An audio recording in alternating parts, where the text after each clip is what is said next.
ಭಾರತ ನೇಪಾಳ ಗಡಿಯಲ್ಲಿ ಟಿಎಂಸಿ ನಾಯಕ ಜಹಾಂಗೀರ್ ಖಾನ್ ಬಂಧನ. ಸುಲಿಗೆ ಮತ್ತು ಹಿಂಸಾಚಾರದ ಆರೋಪಗಳ ಮೇಲೆ ಪೊಲೀಸರ ಕ್ರಮ. ಸುಲಿಗೆ, ಬೆದರಿಕೆ ಮತ್ತು ರಾಜಕೀಯ ಹಿಂಸಾಚಾರದ ಹಲವು ಪ್ರಕರಣಗಳಲ್ಲಿ ಬೇಕಾಗಿದ್ದ ದಕ್ಷಿಣ 24 ಪರಗಣ ಜಿಲ್ಲೆಯ ಪ್ರಭಾವಿ ಟಿಎಂಸಿ ನಾಯಕ ಜಹಾಂಗೀರ್ ಖಾನ್ ರನ್ನು ಪಶ್ಚಿಮ ಬಂಗಾಳ ಪೊಲೀಸರು ಭಾರತ ನೇಪಾಳ ಗಡಿಯ ಬಳಿ ಬಂಧಿಸಿದ್ದಾರೆ. ಕಳೆದ ಹಲವು ದಿನಗಳಿಂದ ಕಾನೂನಿನ ಕಣ್ಣಾಮುಚ್ಚಲೆ ಆಡುತ್ತಿದ್ದ ಖಾನ್ ಪೊಲೀಸರ ತೀವ್ರ ಕಾರ್ಯಾಚರಣೆಯ ನಂತರ ಉತ್ತರ ಬಂಗಾಳದ ಗಡಿಭಾಗದಲ್ಲಿ ಸಿಕ್ಕಿಬಿದ್ದಿದ್ದಾರೆ. ಫಾಲ್ಟಾ ಪ್ರದೇಶದ ನಿವಾಸಿಗಳು ಮತ್ತು ರಾಜಕೀಯ ವಿರೋಧಿಗಳು ಸಲ್ಲಿಸಿದ ಸುಲಿಗೆ, ಹಲ್ಲೆ ಮತ್ತು ಚುನಾವಣಾ ಹಿಂಸಾಚಾರದ ದೂರುಗಳ ಹಿನ್ನೆಲೆಯಲ್ಲಿ ಈ ಬಂಧನ ನಡೆದಿದೆ. ಖಾನ್ಗೆ ರಕ್ಷಣೆ ನೀಡುತ್ತಿದ್ದ ಇಸ್ರಾಫಿಲ್ ಚಕ್ದಾರ್ ಸೇರಿದಂತೆ ಹಲವು ಆಪ್ತ ಸಹಚರರನ್ನು ಈಗಾಗಲೇ ಪೊಲೀಸರು ಬಂಧಿಸಿದ್ದು, ಇದು ಒಂದು ದೊಡ್ಡ ಅಪರಾಧ ಜಾಲದ ಭಾಗವಾಗಿರಬಹುದು ಎಂದು ಶಂಕಿಸಲಾಗಿದೆ.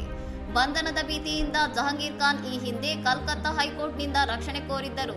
ಸದ್ಯ ಅವರನ್ನು ನ್ಯಾಯಾಲಯದ ಮುಂದೆ ಹಾಜರುಪಡಿಸಿ ಹೆಚ್ಚಿನ ವಿಚಾರಣೆಗೆ ಒಳಪಡಿಸಲು ಪೊಲೀಸರು ಸಿದ್ಧತೆ ನಡೆಸಿದ್ದಾರೆ. ಇತ್ತೀಚಿನ ದಿನಗಳಲ್ಲಿ ಫಾಲ್ಟಾ ಕ್ಷೇತ್ರವು ರಾಜಕೀಯ ವಿವಾದ ಮತ್ತು ಹಿಂಸಾಚಾರಕ್ಕೆ ತಾಣವಾಗಿದ್ದು, ಈ ನಾಯಕನ ಬಂಧನವು ಪ್ರಕರಣದ ತನಿಖೆಯಲ್ಲಿ ಮಹತ್ವದ ತಿರುವು ಪಡೆಯುವ ಸಾಧ್ಯತೆ ಇದೆ. ಇನ್ನಷ್ಟು ಸುದ್ದಿಗಳಿಗಾಗಿ ನೋಡ್ತಾ ಇರಿ ಸೌರಂ ಟಿವಿ.